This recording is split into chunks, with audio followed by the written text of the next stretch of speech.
Tiers livre, cycle prendre, ce n'est pas la proposition 6, c'est un post-scriptum, un codicile, un petit piège ou juste une question, juste une exploration.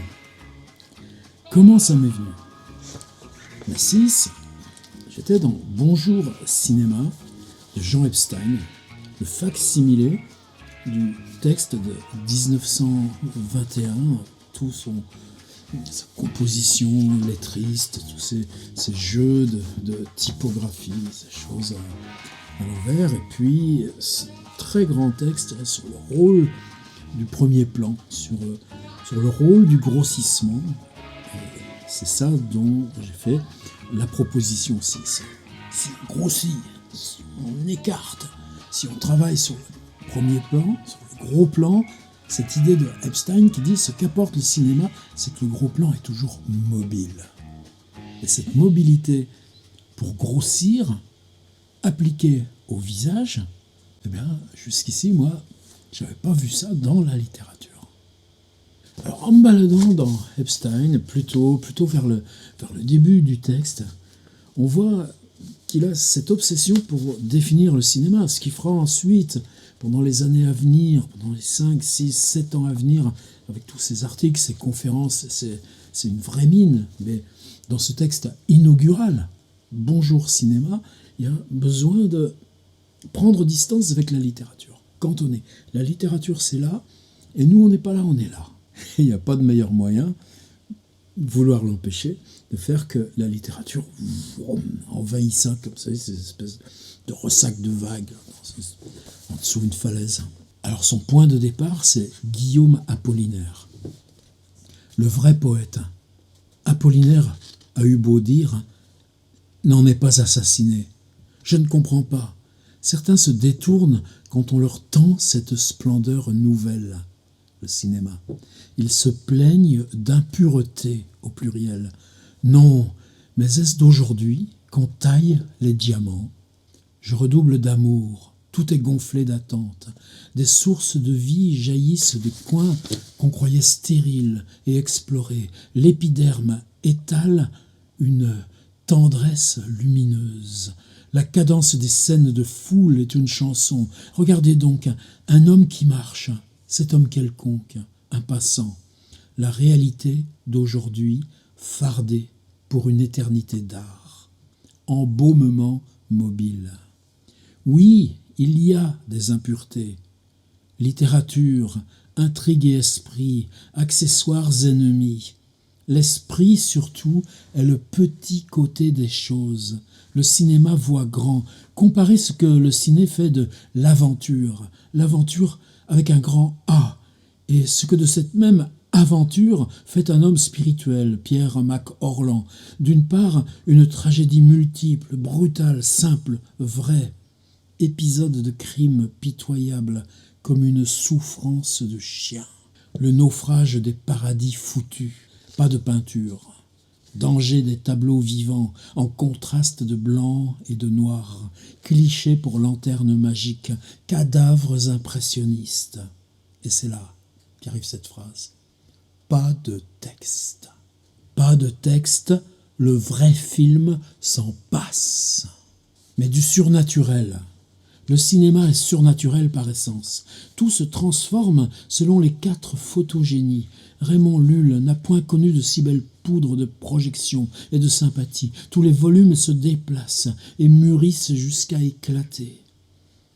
Vie recuite des atomes, le mouvement brownien est sensuel comme une hanche de femme ou de jeune homme.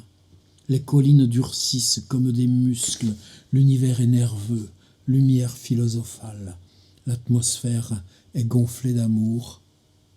Je regarde.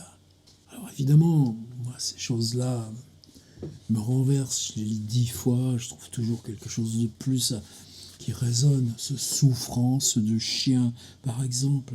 Et puis c'est profond. Qu'est-ce qui est profond ? La poésie, la prose, le poème et le roman. Dans le roman, tu attrapes la merde. Donc de l'impureté, tu en vas en charrier. Tu travailles sur l'homme, tu travailles sur la foule. Eh bien, tu te salis les mains dans le roman. Et c'est cette contrainte, c'est cette pauvreté d'art qui fait que, eh bien, c'est pour ça qu'on y revient, c'est pour ça qu'on ne pourra jamais mettre Dostoïevski hors de nous, plus loin que nous, précisément parce qu'il y a du sale. Eh bien, lui, c'est ce schéma qu'il utilise pour dire, mais le cinéma, travaillant sur le réel, simplifiant l'histoire, on n'a pas le droit au complexe, on fait l'aventure, on va voir du naïf, on va grimer, Et puis il parle en 1921, il dit, c'est cette simplification, c'est cette contrainte même, cet ensemble de contraintes qui fait la force du cinéma. Le naïf, les impuretés. Ça, c'est du raisonnement, mais au milieu, tout d'un coup, cette phrase, pas de texte, mais j'avais déjà lu ça. Et tout d'un coup, alors, c'est là où ma petite souris entrait sur mon Firefox, mon navigateur. Je suis allé dans YouTube, dans mes abonnements, et là, vous voyez en haut Bruno Lalonde. Qui est Bruno? Un ami, certainement. Ça fait pas mal d'années maintenant, parce que ce gars-là est libraire à Montréal. Ça s'appelle Le Livre Voyageur. Cette librairie, en ce moment, elle est fermée. C'est un bouquiniste. J'en ai déjà parlé. Il a racheté une espèce de bâtiment qui est une ancienne imprimerie. Tout le rez-de-chaussée, c'est sa librairie. Donc des dizaines de milliers de bouquins, d'occasions. Et puis ensuite une réserve. Et puis au-dessus, son propre appartement avec une peintre, Fabienne Roch, et une bibliothèque quasiment aussi grande. Puisque à Montréal, c'est fermé jusqu'à mi-février, bien, chaque jour, prend un livre, met sa caméra et en parle. Et justement, le même jour où je lisais cette phrase, pas de texte, je venais de regarder une vidéo de Bruno qui s'appelle « Littérature sans texte ». Et c'est ça qui tout d'un coup m'a alerté. À 2 reprises, à quelques heures d'intervalle, l'expression « littérature sans texte » et « pas de texte » m'était venue là, comme ça, dans les mains. Mais ça veut dire quoi alors ça? Alors Bruno, là, vous le voyez qui fait l'acteur dans sa petite vidéo. De quoi il s'agit? Il s'agit d'un de ses client qui lui amène une enveloppe, et dans l'enveloppe, il y a un petit livret. Moi aussi, j'en reçois souvent ces choses-là. Ce lecteur lui met un petit mot, une petite lettre, et explique que c'est en remerciement. Bruno lui a vendu, lui a fait découvrir d'occasion Vie et destin de Vassili Grossman. Et avant qu'il se mette à parler lui-même de ce qu'il aime dans Vassili Grossman, voici le petit opuscule que lui remet en hommage ce lecteur. La librairie est fermée, alors il l'a glissé sous la porte. Et c'est ça, littérature sans texte.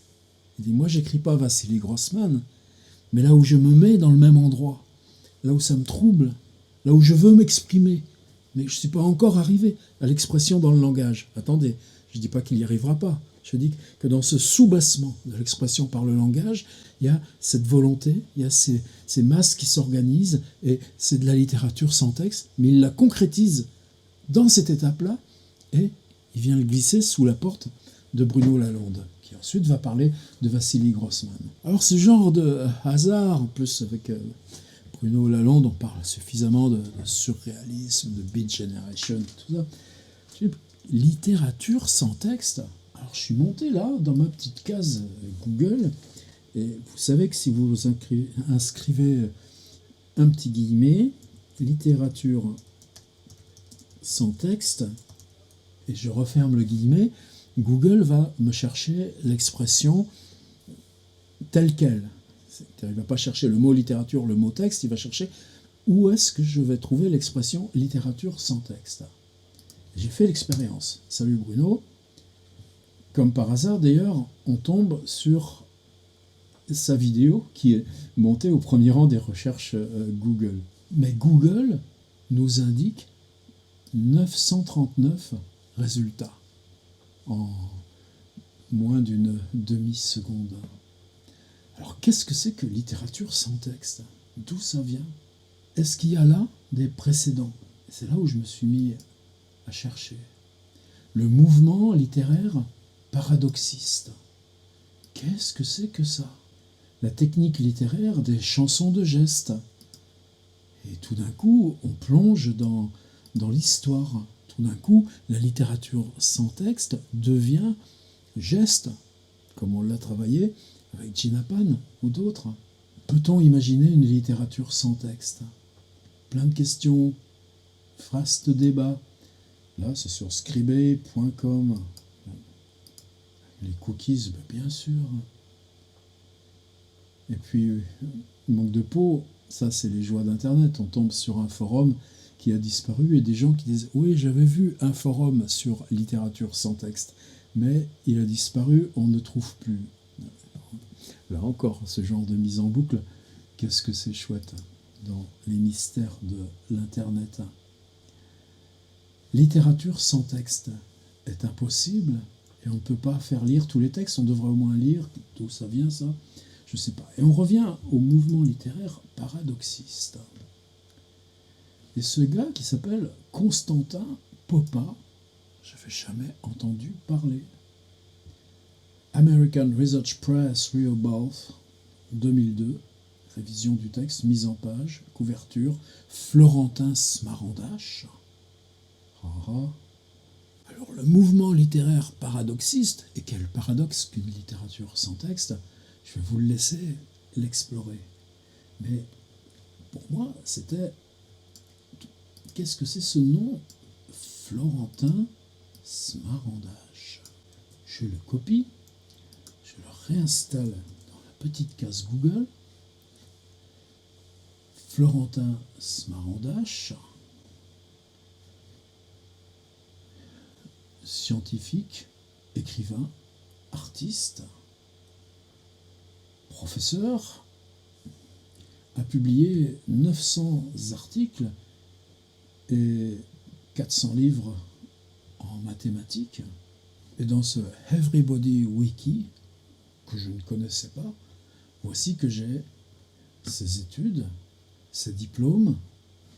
Profession, cette section est vide, insuffisamment détaillée ou incomplète, mais ses publications depuis 1970, son travail en logique, son travail sur la fusion de l'information, nouvelle théorie de fusion de l'information plausible et paradoxiste, et puis littérature. Dans la littérature et l'art, il a fondé en 1980 le courant d'avant-garde, le paradoxisme, une protestation contre le totalitarisme. Le paradoxisme est l'emploi excessif des contradictions, des antithèses, des antinomies, des oxymorons, des paradoxes. Qui peut écrire cette accumulation, sinon soi-même ou un très proche? Il réalise des expériences littéraires dans la pièce dramatique Patria de Animale, le pays d'animaux, où il n'y a pas de dialogue, ou dans etc. 10 prix littéraires, vous les lirez, bibliographie scientifique, et si je continue de chercher, mais si je reprends mes 939 résultats de littérature sans texte, à chaque fois je vais avoir un aperçu sur impossible.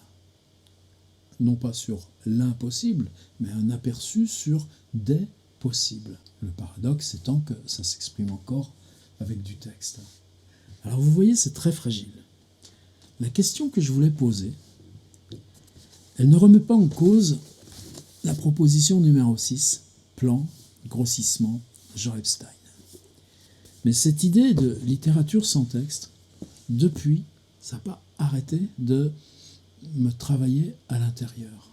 Ce que j'appelle proposition 6b, facultative, j'ai quand même l'impression, mais justement, je ne peux pas l'anticiper, contrairement à ce que j'aime faire quand on travaille ensemble.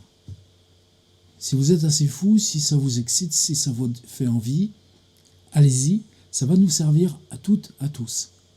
Si vous dites ce truc c'est trop fumeux, c'est trop fragile, aucun problème.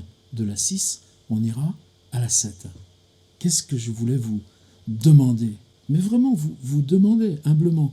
Est-ce qu'il s'agit de produire, dès que vous allez fouiller dans Internet, ce qui s'appellerait de la littérature sans texte? À la limite, dans Jean Epstein, lorsqu'on a un jeu là sur les lettres de Charlie Chaplin, on est presque texte, puisque là, ça danse un petit peu. Mais il y a d'autres pages où on est littérature, puisque on est dans Bonjour, cinéma. Mais est-ce que ça constitue un texte? Make Believe, imprimé presque en filigrane, à l'envers, avec une flèche. Est-ce que c'est littérature sans texte? Dans la mesure où Make Believe s'écrit à l'envers et donc n'est pas lecture. Je ne vais pas rentrer là, moi. Et je ne voudrais pas que vous me donniez des exemples de faits littéraires sans texte. Il ne s'agit pas de produire des éléments ou des formes. Et là, le continent est énorme. J'avais parlé il y a très peu du livre de Kenneth Goldsmith, Uncreative Writing, que j'ai traduit sous le nom de L'écriture sans écriture. Vous trouverez des exemples innombrables. Par exemple, sur Twitter, vous pouvez suivre un gars qui s'appelle Christian Buck. Christian comme le prénom français s'écrit pareil, et Buck, B-O-K, qui vit à Vancouver. Et Christian Buck fait des expériences de modification d'ADN de bactéries. Prendre une bactérie et insérer dans son ADN des codes qui, en eux-mêmes, peuvent générer des textes.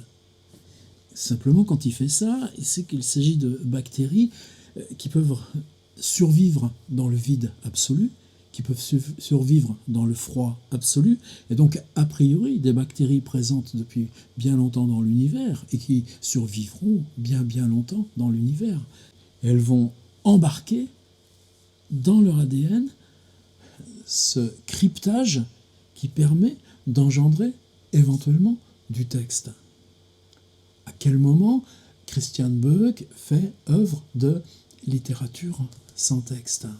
Allez chercher aussi sur Twitter un gars qui s'appelle Derek Beaulieu. Où il vit, je ne sais pas, peut-être Toronto, peut-être lui aussi Vancouver. Derek, D-E-R-E-K, Beaulieu, nom très courant au Québec, même si lui est anglophone, nom québécois. Prendre, est-ce que c'était dans Alice au Pays des Merveilles, ou dans Flatland, je ne sais plus, les récurrences ou les occurrences de lettres particulières, et puis refaire superposer des graphes qui sont un A, un autre A, un autre A, un U, un autre U, et qu'est-ce que ça produit? Est-ce que c'est de la littérature sans texte? En tout cas, Derek Beaulieu questionne en permanence ce genre de forme, et que vous alliez voir chez Kenneth Goldsmith la suite totalement incroyable de ces expériences tellement multiples, tellement inventives. Mais si on a traduit écriture sans écriture, c'est qu'à un moment donné, ce qu'on produit se réfère peut-être à l'idée du livre, change à l'intérieur de nous. La projection du livre nous rapproche de notre pulsion littéraire, de notre aspiration, de notre besoin littéraire. Mais à quel moment, quelquefois, ça peut aller jusqu'à ne plus savoir, ni dire, ni parler. Est-ce que c'est intéressant? Je ne le prétends pas. C'est juste qu'il y a un espace là, et que la convergence deux fois de suite, c'est-à-dire le cinéma, pas de texte, et puis littérature sans texte, avec ce mouvement paradoxique, je me suis dit, oula, et si on allait y voir? Alors pour ça, il y avait deux outils qui peuvent y aider. Dans mes petits extraits, c'est Œuvre de Édouard Levé. Livre évidemment formidable, mais pas facile à utiliser en atelier d'écriture. Il y a 533 fragments, c'est ça, oui, mais avec une grande organisation. C'est-à-dire qu'au début, il s'agit d'écrire un livre décrit des œuvres dont l'auteur a eu l'idée, mais qu'il n'a pas réalisé. Littérature sans texte. Un livre décrit des œuvres. Là, on a un livre avec texte, dont l'auteur a eu l'idée, mais qu'il n'a pas réalisé. La littérature est restée sans texte. Mais elle est déjà littérature, puisqu'elle est idée, construction. Et là, c'est cette double gâchette qui est intéressante. Un livre décrit des œuvres. Eh bien, nous, c'est là où on peut s'insérer. Décrire, des potentialités d'œuvres sans texte. Le monde est dessiné de mémoire, des pays manquent, des frontières changent. Des mannequins en aluminium de la taille d'un homme sont lâchés. Et on part pour les 533, on va trouver toutes les disciplines, des expos, des installations, des danses, des films. C'est facile d'en trouver 10, allez en trouver 500. Et puis tout à la fin, eh bien, ça reboucle de façon circulaire, après avoir publié un livre dans lequel il décrit des projets d'œuvres qu'il n'a pas réalisés. On est textuellement dans le premier, mais renversé dans le passé composé. L'auteur en donne des lectures en suivant les injonctions du public, invité à dire les chiffres des paragraphes qu'il souhaite l'entendre lire. 350 ? 350. Dans un paysage urbain, une caméra tourne sur un pied à moteur rotatif. Le film est diffusé par un projecteur posé sur le même pied, tournant à la même vitesse, mais en sens inverse, dans une salle cylindrique de 20 mètres de diamètre. L'image tourne autour du spectateur, mais le paysage semble immobile, comme si une fenêtre parcourait un panorama. Et ça, l'expérience, faites-la avec un groupe d'étudiants, miraculeux. L'autre extrait que je vous proposais pour ce jeu de double gâchette, c'est Écrivain de Volodine. Là aussi, il y a des extraits qui sont déjà prêts. Là aussi, on a déjà travaillé avec ce livre de Volodine. On raconte les vies d'auteurs dont l'œuvre est perdue, dont l'œuvre a manqué, dont eux-mêmes peut-être ayant détruit leurs œuvres, puisqu'il y en a au moins une bonne dizaine. Donc de même que là, on a pu aller chercher la biographie des acteurs du mouvement paradoxiste, se dire qu'au lieu de travailler sur l'idée Édouard Levé, c'est-à-dire je recompose, je décris à distance les œuvres, eh bien, j'établis la vie d'un écrivain, d'un artiste qui a consacré son chemin à produire des œuvres impossibles. Biographie rêvée de Christian Böck. Alors, est-ce que vous comprenez pourquoi il n'était pas question pour moi d'en faire une proposition officielle, une proposition dans le parcours normal du cycle? C'est pas quelque chose qui tient, c'est quelque chose qui est dans l'air, où la question de la posture d'écrire, crier, venir sur la place publique et crier, est-ce que c'est un geste littéraire? Pas en tant que tel. Si je le fais en tant que geste littéraire, je viens sur la place publique, je crie. Je dis, ceci est ma littérature, ceci est ma forme d'action littéraire, ceci est ma composition. Ben, c'est littéraire par essence. Baudelaire ne faisait pas autrement. Simplement, est-ce qu'il y a un texte? Non. Il y a le bruit blanc du cri. Et le cri s'arrête lui-même. Alors, il ne s'agit pas, contrairement à toutes les autres propositions, de vous dire, voilà un pays où on peut s'installer, tenez, regardez, je fais semblant d'y aller, et puis je vous ouvre la porte, je vous ouvre la fenêtre, et puis essayez de vous y glisser. On n'en est pas là. Je pense par contre que dans le soubassement de l'écriture, dans ce qui nous pousse à écrire, dans ce qui nous appelle à écrire, il y a un moment où se forment des fantômes, où se forment des masses, où se forment des vides, où se forment des couleurs, où se forment des appels. Et c'est ça que j'ai perçu régulièrement, et en particulier là dans l'ensemble des contributions sur les couleurs. Si on entre dans ce soubassement du premier appel de l'écriture, ça ne s'est pas encore condensé en texte. Ça ne se condense pas en mots, encore. Dans cette espèce de grognement qui vient du profond, si c'est ça qu'on décrit, si on le décrit dans son état d'avant-texte, qu'est-ce qu'on trouve de soi-même? Qu'est-ce qu'on trouve qui peut concerner profondément la littérature? C'est donc pas une proposition, c'est un appel, une question. Je dis littérature sans texte. Littérature sans texte, qu'est-ce qu'il y a dedans? Qu'est-ce que vous mettez dans cette expression? Comment vous prenez possession de ce territoire? Non pas par un exemple de réalisation d'écriture sans texte, comme je vous ai montré d'Éric Beaulieu, mais en imaginant le trajet que fait Éric Beaulieu le matin sur son beau vélo pour se rendre sur le campus. Et puis là, on va trouver des choses. Allez voir Édouard Levé, allez voir Écrivain de Volodine. Si vous n'avez pas à disposition le chapitre où Kenneth Goldsmith parle d'Éric Beaulieu, de Christian Bach et d'autres, c'est avec plaisir pour vous le communiquer en format PDF. Le cycle s'appelle Prendre, et depuis le début, je crois que moi, je suis hanté par ça. On laisse la littérature et on va chercher. Le prochain coup, ce sera les danseurs. On a vu des peintres, on a vu des cinéastes. Et nous, qu'est-ce qui nous reste dans les mains de littérature?